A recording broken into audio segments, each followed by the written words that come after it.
Once upon a time, there was a man who invented chess. The king was so pleased, he offered the man a reward. The man, who was very wise, told the king that he would only want 1 grain of wheat for the first square of the chessboard, 2 for the second, 4 for the third, and so on, doubling the amount for each square of the chessboard. The king said yes, and at the end of the game he had to abdicate, because he had no more grains of wheat to pay his debt. That is the nature of exponential growth, and our chessboard is planet Earth. 40 years ago, a report by a team of scientists from the MIT shook the world.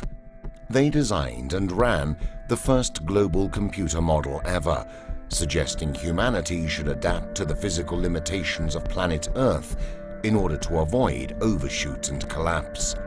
During the last year, a group of us at MIT have been looking at exponential growth of our global social and economic system. We've been led to 5 basic conclusions. There are physical limits to growth, which, given current trends, are very likely to be encountered even during the lifetime of our children. This growth is going to stop. It must stop, and it will stop.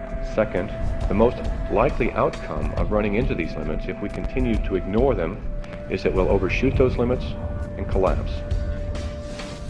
I think that many people have found a new way of making fools of themselves in not recognizing that there are limits to human expansion.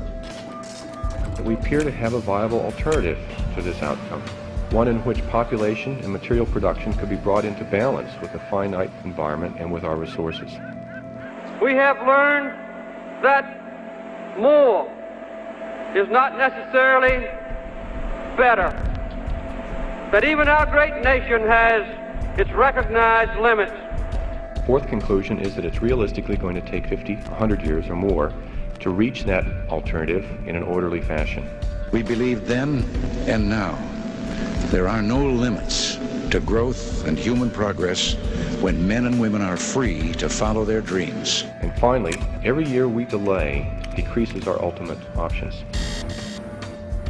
Their report was published in a book entitled The Limits to Growth, which turned out to be the most controversial environmentalist bestseller of all time. There can be no doubt what one subject has aroused most controversy among scientists during the past 12 months.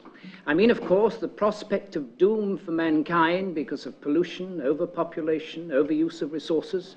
Well, I think that the conclusions of this study are completely wrong. If you check what happens if you vary all your assumptions together, then I understand from the Science Policy Research Unit at Sussex, who have actually been checking your model, the catastrophe disappears altogether.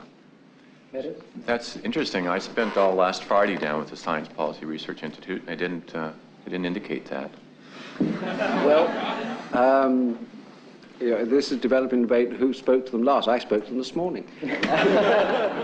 After having spent 40 years fighting for their message, the authors gathered where the Limits to Growth saga began. Which options do they think we have today? 40 years ago, it was still theoretically possible to slow things down and come to an equilibrium.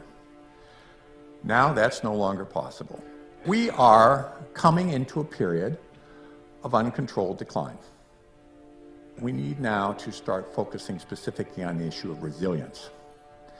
If we go through this period of decline without foreknowledge, without preparation, I fear that it will strip away many of our fundamental values. The need is for early and strong action to avoid the problems that are already here and that will get worse in the future. The horrible fact is that democracy and capitalism will not solve those problems.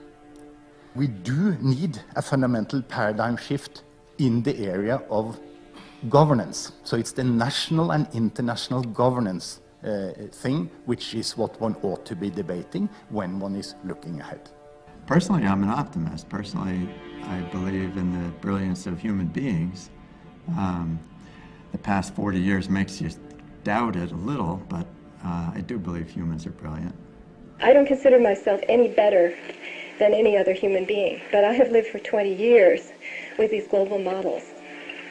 And I can see, I instinctively understand the global results of personal actions that I take. And I know what kind of world I want to live in. I don't want to live in a collapsing world. I don't want to live in a world, as Jorgen says, it's getting grayer and grayer. And it costs more and more and more to maintain even a decent standard of living. I want to live in a sustainable world where there is no poverty, no hunger, and no erosion of the Earth's resources. According to the Limits to Growth authors, the environmental and economic crisis we are going through are part of the same global crisis. They don't hold the truth, and they have different views on the future, but we should listen to them for the sake of new generations.